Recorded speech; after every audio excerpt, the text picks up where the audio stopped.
우리 함께 믿음의 고백으로 함께 찬양할까요? 여정 함께 고백하겠습니다.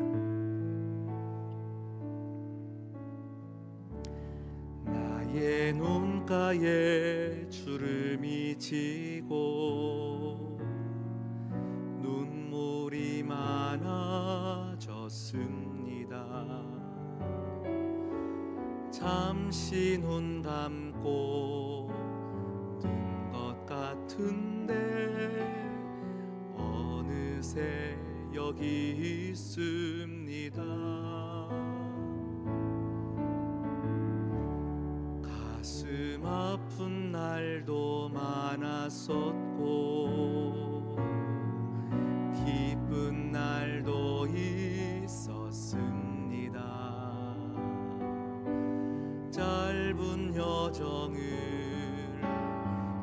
뒤돌아보니 하나님의 은혜입니다.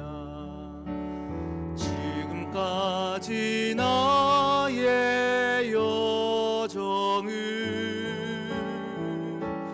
모두 하나님의 은혜라.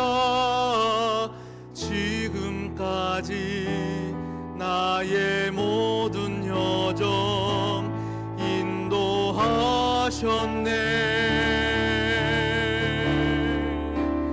나의 남은 모든 여정을 모두 하나님께 맡기리라. 나의 모든 삶 마치는 날까지 붙드시리. 하나님 아버지, 바삐 살며 어떻게 살다 보니 지금까지 왔습니다. 하나님, 허둥지둥 살 때도 있었고 참 모든 것을 얻기 위해 수고했던 우리의 인생이 오늘 말씀 앞에 섭니다. 주여, 이 시간 말씀이 우리의 영혼을 적시며 우리에게 말씀으로 제시하실 때에 내 영혼의 고백으로 아멘하게 하여 주시옵소서. 이 모든 말씀 예수님의 이름으로 기도드립니다. 아멘. 오늘 말씀의 제목 함께 읽어볼까요? 시작. 연봉 협상을 하고 있는 야곱. 네, 여러분, 2024년도요 벌써 12월 둘째 주니까요 이제 다 와갑니다. 특별히 원래는 더 빠른 것 같아요. 뭐 어떻게 지나간지 모르게 한 해가 훌쩍 지나가고 있는 과정인 것 같습니다. 아유, 벌써 6월이 지났어. 아유, 벌써 반년이 지났어. 뭐 이렇게 하다 보니까요 벌써 12월 둘째 주까지 왔습니다. 회사를 다니시는 분들은 아마 오늘 말씀 제목처럼요 연봉 협상을 위해서 많은 줄다리기를 하고 계신 분도 있을 것이고요, 연봉 협상을 하지 않으시는 분들도 우리의 인생에 옥신각신 살아가는 우리의 인생의 이야기가 오늘 야곱의 이야기를 통해서 다 동일하지 않을까 싶습니다. 오늘 여러분 야곱의 인생을 다 아시죠? 야곱의 이름의 뜻이 무엇입니까? 쌍둥이 형이 먼저 나가는 것이 마음에 걸렸는지 먼저 나가려고요 형의 발꿈치를 잡았다 하여 야곱입니다. 그 야곱의 이름의 뜻은요 약탈자, 속이는 자, 사기꾼, 이런 이름의 뜻이 야곱입니다. 야곱의 입장에서는요 억울할 수도 있을 것 같습니다. 몇 초 상관으로 쌍둥이로 형이 먼저 나왔고 뒤에 늦게 동생이 나오다 보니까 고대 근동에서는요 장자와 동생의 차이는 명확했습니다. 몇 초 먼저 나갔다고 상속을 받아도 2배 받는 것도 속상할 것 같고요, 모든 부분에서 형과 동생으로 나눠지는 이 고대 근동의 역사를 보면 아마 억울하지 않을까 싶어요. 그러니 야곱은 어떻게 살아갑니까? 뺏어야 되는 거예요. 장자권을 팍죽으로 바꾸려고 노력하는 겁니다. 아버지로부터 축복권을 내가 받기 위해서 속여야 됩니다. 그렇게 속이고 뺐다 보니 도망자의 인생을 사는 겁니다. 그렇게 도망하여 그가 어디로 도망갑니까? 그가 살던 브엘세바에서 밧단 아람 하란 땅으로 도망가게 됩니다. 그곳은 어떤 땅이냐면요, 할아버지 아브라함의 고향이고요, 어머니 리브가의 고향입니다. 그곳을 갔더니 누구를 만납니까? 사랑하는 한 여인 라헬을 만나게 되는 겁니다. 한눈에 뿅 반한 거예요. 반해서 너는 누구냐? 너의 아버지는 누구냐? 했더니 찾아가려고 했던 목적지였던 외삼촌 라반의 딸인 것이죠. 그래서 외삼촌에게 가서 말합니다. 저는 누구누구의 아들이고요, 저렇게 멀리 외삼촌 집에 와서 살려고 왔고요, 엄마가 이곳에 가라고 했어요. 뭐 이런 얘기가 있지 않았겠습니까? 외삼촌, 딸 라헬을 저에게 주십시오 했더니 라반은 어떤 사람입니까? 굉장히 계산적이고 교활한 사람입니다. 굉장히 이해타산이 분명한 사람입니다. 순순히 주지 않습니다. 네가 나를 위해 7년을 일하라, 그러면 라헬을 주겠다 얘기하는 거죠. 최선을 다해서 7년을 하루같이 일합니다. 그리고는 라헬을 받았을까요? 못 받았을까요? 주지 않아요. 결혼을 허락하지 않습니다. 외삼촌에게 가서 따지는 거예요. 외삼촌, 왜 약속 안 지킵니까? 했더니 그래 결혼시켜줄게 하고는 라헬을 주지 않고 누구를 줍니까? 언니 레아를 결혼식 밤에 주게 되는 겁니다. 억울해서 또 찾아갑니다. 왜 거짓말합니까 삼촌? 했더니 또 7년을 일하라 얘기하는 거죠. 근데요, 라반은 굉장히 정말로 계산적이어서요, 7년을 더 일하라 하면 약속을 안 지킬 것 같아서 7년을 일하되 7일 뒤에 라헬을 먼저 주고 7년을 더 일하게 합니다. 여러분, 야곱이요, 이런 외삼촌을 만난 거 참 인생에 힘들잖아요. 맨날 조카를 이렇게 속이는 외삼촌이 어디 있어요?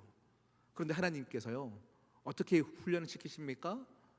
속이는 야곱에게 더 속이는 외삼촌 라반을 만나게 하심으로 그를 훈련시키며 하나님의 사람을 만들어 가시더라고요.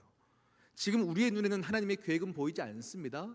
당장 거짓말하는 외삼촌, 나를 힘들게 하는 외삼촌만 보이니까요, 힘들고 억울하고 참 인생이 험악하다 얘기할 수 있으나 하나님은 그 훈련적으로 라반을 붙이시며 지금 누구에게 집중하고 계십니까?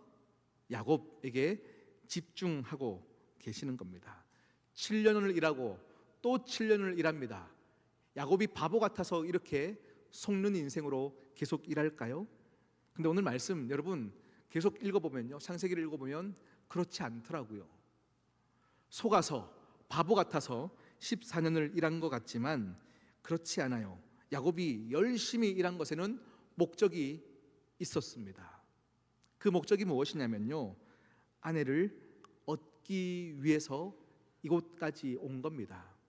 800km나 되는 이 밧단 아람으로 돌아오기까지는요, 아버지로부터 옛날에 약속의 축복을 받은 것이 있습니다. 이 가나안 땅, 우상이 바글바글하는 이 가나안 땅에서 아내를 얻지 말고 고향 동족으로 가서 구해와라.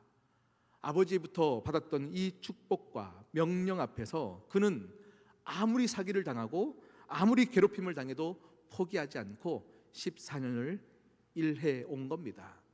그리고는 오늘 시간이 지나 읽었던 첫 절 말씀 25절에 보니까요, 그가 이렇게 말합니다. 라헬이 요셉을 낳을 때에 야곱이 라반에게 이르되 나를 보내어 내 고향 나의 땅으로 가게 해달라라고 외삼촌에게 요구하고 있습니다. 지금요, 야곱은요, 오랜 시간을 거쳐서 2명의 아내를 얻었고요, 2명의 여종이 있고요, 아들만 해도 지금 방금 요셉까지 나왔으니까 11명의 아들이 있는 거예요. 베냐민은 후에 태어나니까 지금 11명의 아들을 얻었어요. 큰 민족이 된 겁니다. 큰 식구가 된 거예요. 이 식수를 데리고 또 이곳에서 그가 기술을 습득했어요. 어떤 기술입니까? 양을 치는데 야곱이 양을 칠 때마다 막 부유해지는 겁니다. 외삼촌이 칠 때는 내가 오기 전까지는 외삼촌 이렇게 부유하지 않았는데 내가 쳤더니 숨은 달란트를 찾았나 봅니다. 그러니 부유해지는 겁니다. 그러니 외삼촌 입장에서도요, 야곱을 보내고 싶지 않은 건 거죠. 야, 뭘 갈 생각하냐? 이제 나랑 연봉 협상하자. 이렇게 얘기하는 거죠. 가지 말고 내가 품삯을 더 쳐줄 테니 이곳에서 나와 함께 살자. 이렇게 얘기하는 거예요.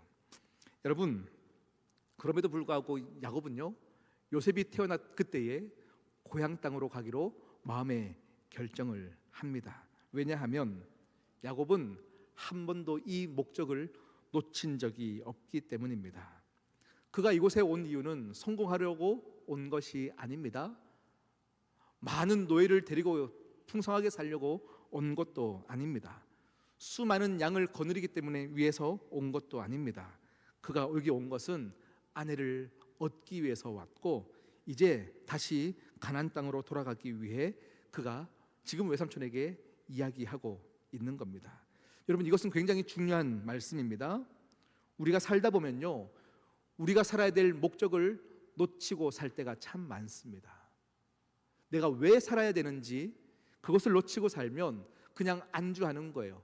조금 기술을 배웠더니 부유해지다 보니까요, 이곳에서 행복을 찾았다, 이곳이 내가 있어야 할 곳이다 하면서 인정받고 높임받고 돈 벌고 떵떵거리며 사는 것이 우리의 목적인 줄 착각하고 살아가더라라는 겁니다. 우리는 하나님의 형상대로 지음받은 존재입니다. 하나님의 생명이 우리 안에 부어지며 우리에게 첫 번째 목적은 무엇입니까? 우리가 살아야 될 첫 번째 목적은 무엇입니까? 하나님의 영광, 하나님께 기쁨이 되는 예배의 자리를 지키는 것이 우리가 살아야 될 첫 번째 목적입니다. 내가 하나님께 지음받은 사람인 걸, 내가 하나님께서 보내신 사람인 것을 놓치기 때문에 우리는 우리의 인생 가운데 허둥지둥 살아가는 그런 존재가 되어져 버린 겁니다. 여러분, 우리는 이 땅에 발 딛고 살지만 이 땅을 사는 사람이 아니라 하늘을 사는 사람입니다. 아멘이십니까?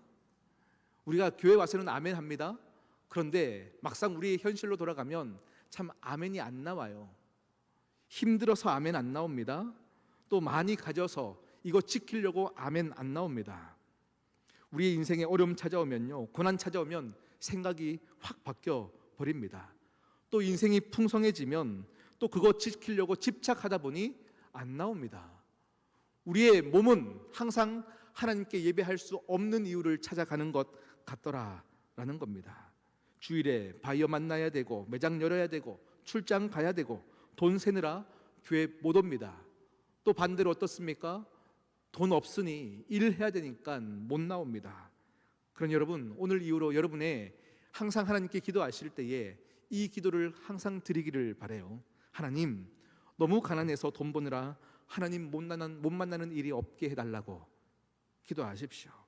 그리고 너무 부유해서 돈 세느라 하나님 못 만나는 일이 없게 해달라고, 내게 감당할 만한 은혜를 달라고 함께 기도하십시오. 오늘 우리가 읽었던 창세기 30장은요, 우리는 36절까지 읽었거든요.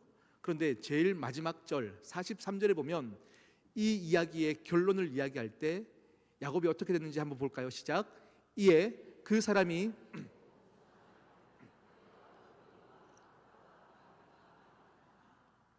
아멘. 야곱이 어떻게 됐습니까? 부자 됐대요. 종도 많아졌고요, 노비와 낙타와 나귀와 양과 엄청 번성하였더라라고 말해 주고 있습니다. 그런데 사람들은요, 이 현상만 봐요. 쟤 야곱 참 부자 됐대, 쟤 엄청 부유하게 됐대, 이 현상만 보고 우리는 속아요. 무엇에 속냐면요, 인생의 목적인 것처럼 착각하고 속아요. 인생이란 양떼 많이 누리는 것이 인생의 목적 아닙니다. 우리로 말하면 무엇이겠습니까? 좋은 대학 가고 좋은 곳에 취직하여서 보란듯이 연봉 높이는 것이 인생의 목적이 아니란 말입니다. 야곱은 그것을 아는 거예요. 이게 내 목적이 아니라 하나님께서 원래 약속하셨던 그 땅으로 돌아가는 것이 내 인생의 목적이다. 하나님의 약속은 반드시 이루기 위해서 나는 가야 한다. 이것이 목적인 것을 아는 겁니다. 그러니 다시금 돌아가야 될 이 800km 정도 되는 이 먼 길을 다시 가려고 하는 겁니다. 그 길이 어떤 길입니까? 우리 할아버지 아브라함이 갈 바를 알지 못했으나 믿음 하나만 붙잡고 걸어갔던 그 800km의 길입니다. 그리고 내 어머니 리브가가 남편이 누군지도 알 수 없으나 그냥 믿음으로 순종하여 걸었던 그 길을 지금 야곱이 걷기 위해서 출발합니다. 여러분, 오늘 이 43절 보면서요, 야곱이 부자 되었다는 것이 중요한 것이 아닙니다. 번창했다는 것이 중요한 것이 아닙니다. 지금 나는 돌아갈 준비를 하고 있는가? 나는 지금 돌아갈 준비를 하고 있는가? 이것이 중요한 겁니다. 우리 복음이 지금 힘을 잃어가는 이유가 무엇입니까? 하나님 잘 믿으면 이렇게 부자 된다, 번창한다, 그러니 하나님 잘 믿어라, 이렇게 우리의 목적이 하나님 잘 믿는 것이 아니라 부자 되는 것에 목적이 맞춰지다 보니 복음이 힘을 잃는 것 아니겠습니까? 그러나 우리의 목적은 그렇지 않습니다. 하나님께서 우리에게 맡겨진 사명을 끝까지 기억하는 것, 그때의 야곱에게는요, 하나님께서 이 일을 허락하신 겁니다. 여러분, 우리가요, 먹고 살아야죠. 먹고 살려면 돈 벌어야 하고요, 직장 구해야 합니다. 그것을 우리는 생업이라고 얘기합니다. 생업. 우리의 생업은 다 각자 다릅니다. 그런데요, 생업은 다 다른데요, 우리에게는 본업이 있습니다. 그 본업은 다 동일합니다. 그 본업이 무엇입니까? 하나님께 영광을 올려드리는 것입니다. 나의 생업을 통해서 하나님을 기억하고 하나님을 사랑하는 것이 우리 모두의 본업입니다. 어느 순간 우리가 생업 때문에 이 본업을 놓치더라고요. 여러분, 오늘 야곱이요, 43절에 복을 받았잖아요. 번창하였대요. 부자가 되었대요. 그런데요, 오늘 이 과정이 우리가 오늘 읽었던 성경 본문인데, 사실 오늘 성경을 읽어보면 이해가 되지 않는 부분들이 있어요. 이게 무슨 말이야? 이게 가능한 일이야? 하는 부분들이 있습니다. 어떤 부분입니까? 보통 양은 흰 털을 가지고 있습니다. 흰 동물입니다. 그런데 연봉 협상을 하고 있는 야곱이 외삼촌에게 무엇을 요구합니까? 외삼촌, 나 그동안 참 수고했으니 양 중에 점이 있는 것이나 얼룩이 있는 것이나 검은 것이 있으면 그거 나 주세요. 그렇게 얘기하는 겁니다. 흑염소들이 있는 곳에서 외삼촌, 나 얼룩 있는 것 그리고 점 있는 것 그거 나 주세요.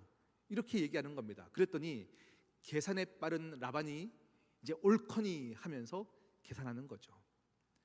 쉽게 말하면 100마리 중에 이 돌연변이 같이 아롱진 것, 점이 있는 것은요, 한두 마리밖에 없거든요. 그러니 남는 장사예요. 남는 장사예요. 그래, 좋다, 우리 협상하자, 이렇게 얘기하는 거예요. 그래서 협상할 때에 참 라반은요, 정말 계산적이고요, 앞과 뒤가 다른 사람인 것 같습니다. 협상을 마쳤는데 라반의 행동을 한번 볼까요? 35절 함께 읽겠습니다. 시작. 그날에 그가 순염소 중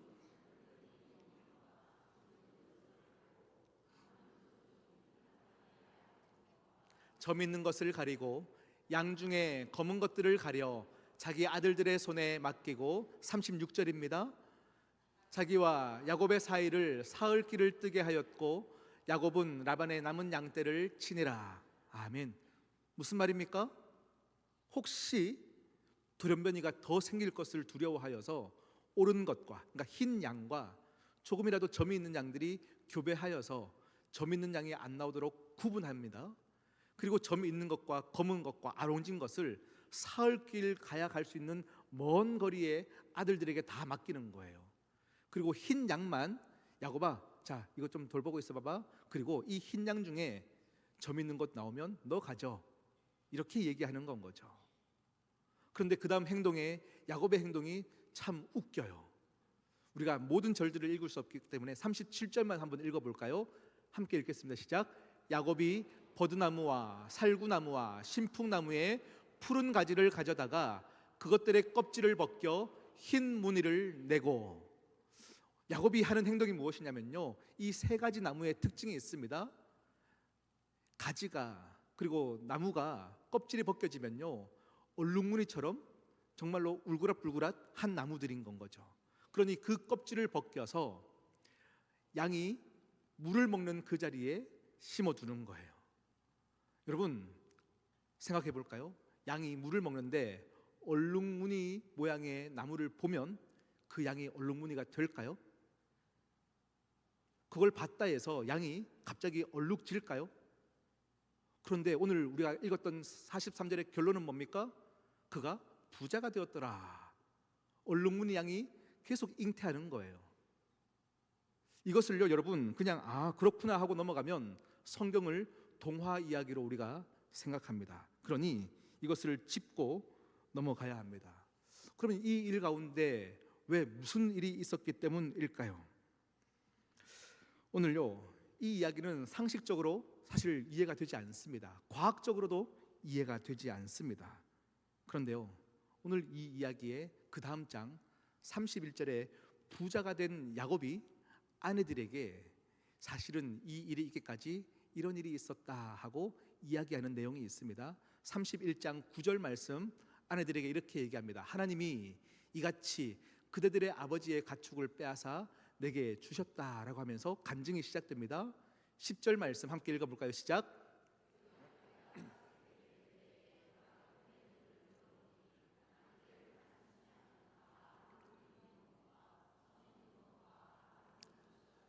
그가 꿈을 꿨대요. 꿈을 꿨대요. 그런데 꿈에 점 있는 것과 아롱진 것을 본는데 그 꿈에 누가 나타났는지 그 다음 절입니다. 11절입니다. 꿈에 하나님의 사자가 내게 말씀하시기를 야곱아 하기로 내가 대답하기를 여기 있나이다 하매. 마지막 절입니다. 12절입니다. 시작. 이르시되 내 눈을 들어보라. 양떼를 탄 순양은 다 얼룩무늬 있는 것, 점 있는 것, 아롱진 것이니라. 라반이 내게 행한 모든 것을. 아멘. 아멘. 여러분, 물을 먹는 양 옆에 얼룩무늬의 나무를 심은 이 뚱딴지 같은 이야기에 이 일을 누가 허락하신 겁니까? 누가 알려주신 것입니까? 하나님이 알려주셨어요. 오늘 이 말씀에 제가 말씀을 보는데요, 눈물이 나고 감격이 되는 것이 무엇이냐면요, 10수년간 외삼촌 라반에게 속임당하고 10번을 속임당했다고 하더라고요. 그러니 속상한 내 인생, 아무도 알아주지 않는 내 인생인데 하나님이 야곱에게 꿈에 뭐라고 말씀하십니까? 라반이 너에게 행한 것을 내가 알고 있다. 라반이 너에게 행한 것을 내가 알고 있다 말씀하시더라고요. 그러면서 이 뚱딴지 없는 이 상황 가운데 행해라, 내가 너에게 계산해 줄게. 외삼촌한테 받지 못한 것 내가 계산해 줄게 말씀하고 계신 겁니다. 여러분, 출애굽기에 보면요, 이스라엘 백성들이 애굽의 통치 가운데 있습니다. 그들은 눈 뜨면 일해야 되는 노예입니다. 열심히 일했다 해서 아무 계산을 받지 못합니다. 임금을 받지 못합니다. 그런데 그들이 애굽을 떠날 때 하나님이 그들에게 계산해 주실까요? 안 해 주실까요? 해 주셨어요. 애굽에 있는 금을 모아 그들을 떠나게 하셨습니다. 그때는 나를 알아주지 못한다 하여 속상했는데 하나님은 저와 여러분보다 수에 정확하십니다. 모든 것을 카운트하고 계셨습니다. 조금 억울한 일 당할 수 있습니다. 그러나 걱정하지 마십시오. 하나님은 알고 계신대요. 행하고 계신대요. 오늘 말씀을 준비하는데요, 제가 제 인생을 한번 툭 떠올려졌습니다. 제가 시온성교회 오기 전까지는요, 계속 청년들을 만나서 사역했던 청년 사역자였잖아요. 그런데 한 교회에서 목회자들이 함께 이렇게 살아가는데요, 교구를 섬기는, 어른 섬기는 목회자들과 청년 사역자들은 확연히 다릅니다. 어른 섬기는 교구 목사님들은 항상 낮에 뭐 하냐면요, 나 오늘 고기 먹고 왔어 이렇게 얘기해요. 나 오늘 좋은 데 가서 식당 가서 밥 먹고 왔어 이렇게 얘기해요. 청년 사역자들은 어떨까요? 나 오늘 떡볶이 먹고 와서 그것도 내 돈 내고 내 주머니 털어야 청년들이 모입니다. 그러니 십수년간 이렇게 계속 사역하다 보니까요, 또 교구 사역자들은 정시 퇴근하는데 청년 사역자들은 밤 10시, 11시가 가장 피크의 시간이에요. 그렇게 십수년간 사역하다 보니까요, 참 교구 목사님들이 부러운 거예요. 어느 날 제가 폭발한 계기가 있습니다. 무엇이냐면요, 밤 11시가 넘은 시간에 집에 갔어요. 집에 갔더니 저희 사모가 인형 누나를 붙이고 있더라고요. 그래서 제가 첫 말이 이랬어요. 우리 돈 없어? 이렇게 얘기했어요. 우리 돈 없어? 그랬더니 주저하면서 아니야 라고 했는데, 그때 가장으로서의 그 무기력함을 느낄 만큼 그때 제가 하나님께 뭐라고 기도했겠습니까? 더는 청년 사역 못하겠습니다. 하나님 제발 빼주십시오. 빼주십시오. 그런 기도 왜 안 했겠습니까? 그런데요, 하나님이 계산하고 계셨어요. 아무도 알지 못하는 그 모든 시간을 하나님이 계산하셨고 저의 모든 길 가운데 은혜로 이끌어 가셨음을 확실히 믿습니다. 아멘이십니까?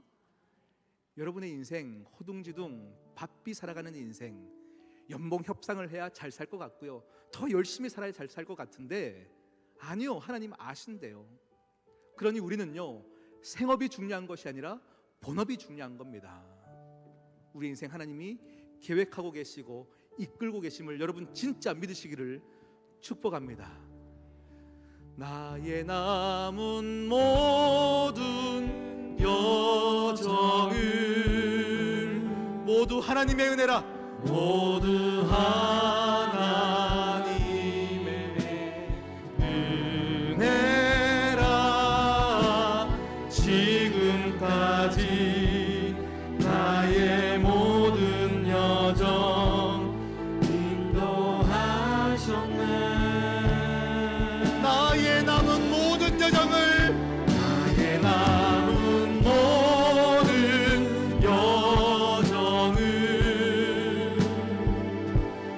모두 하나님께 맡기리라. 나의 모든 삶 마치는 날까지 지금까지 나의 모든 여정을 하나님이 아십니다.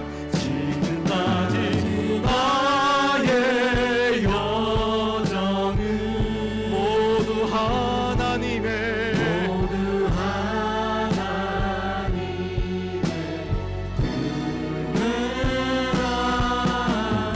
지금까지 나의 모든 여정 인도하셨네. 아멘, 아멘, 아멘, 아멘.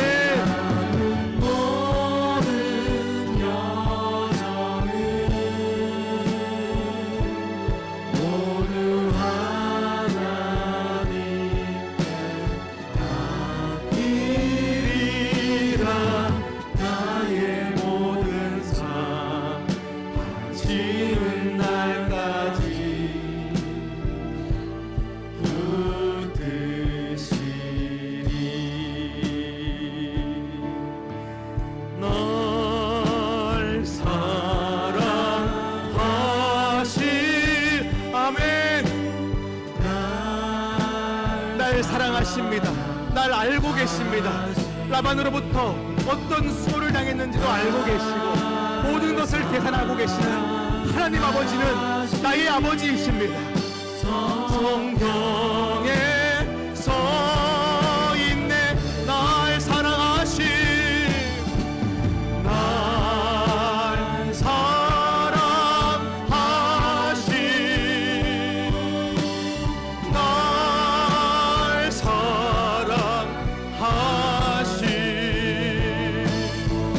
날 사랑하심. 성경에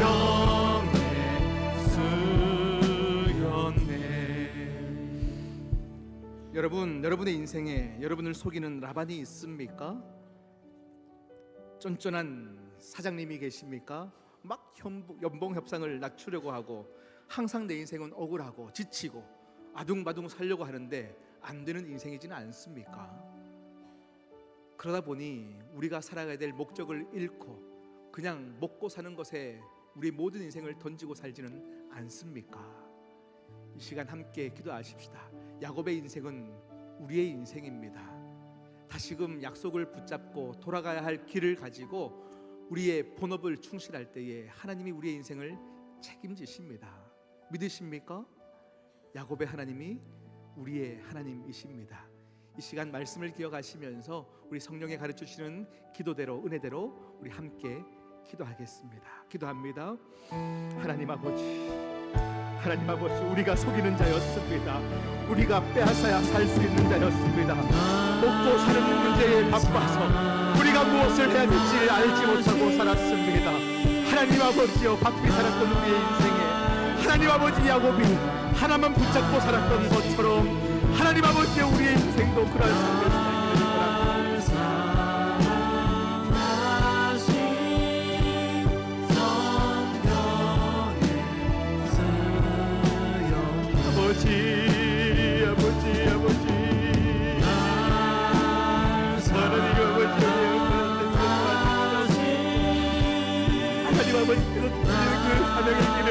아버지여, 외롭지 않고 걸어가게 하여 주시옵소서.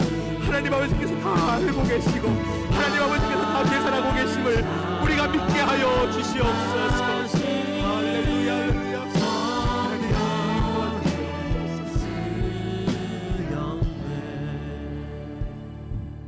하나님 아버지, 열심히 산다고 살았으나 손에 지켜있는 것 없는 인생이었습니다. 속여야만 살 수 있었고 이겨야만 살 수 있는 이 경쟁 사회 가운데 살다 보니 하나님 아버지, 우리가 왜 살아야 되는지 목적을 잃었던 것 같습니다. 하나님, 야곱이 그랬던 것처럼 우리에게도 돌아갈 곳이 있게 하여 주시옵시고 무엇을 위해 사는지 알게 하여 주시옵시고 하나님께 맡긴 인생에 아름다운 것으로 채우시는 하나님의 역사를 모두가 보게 하여 주시옵소서. 하나님, 귀한 예물을 올려드립니다. 우리의 가정, 우리의 인생 주여 불쌍히 여겨 주시옵소서. 어려운 이 시대를 살아가고 있으나 목적이 분명하여 살아가는 자들에게 채워주시는 은혜, 앞서 일하시는 은혜가 무엇인지 실질적으로 경험하는 우리 모든 교우들 되게 도와주시옵시고 하나님, 이 예물 사용하는 곳곳 하나님께서 머물러 있는 곳에 아름답게 사용하게 하여 주시며 아버지여, 이 추워지는 이 겨울 많은 사람들이 어려워하고 힘겨워하여 아버지 고통 가운데 살아가고 있사오니 주님 은혜로 사용케 하여 주시고 돕는 손길, 천군 천사의 모습으로 우리 시온성교회가 서 있게 하여 주시옵소서. 오늘 이 시간에도 아버지 십자가를 세웠으나 개척하여 어렵게 목회를 하시는 많은 목사님들이 계십니다. 기름 부음 가운데 사명으로 나아가나 환경의 어려움 때문에 좌절하고 포기하는 목사님들 계시지 않도록 은혜 더하여 주시옵시고 하나님, 모든 교회들의 하나님의 역사하심이 있게 하여 주시옵소서. 이제는 우리 주 예수 그리스도의 은혜와 하나님 아버지의 극진하신 사랑과 성령 하나님의 교통 감화하심과 위로하심의 놀라운 은혜가 우리가 왜 살아야 되는지 다시금 그 목적을 분명하게 하여 하나님으로부터 놀라운 축복 안에 거하기를 결단하는 모든 시온성교회 사랑하는 가족들 머리 위에 이제로부터 영원까지 함께 하옵시기를 간절히 축원하옵나이다. 아멘.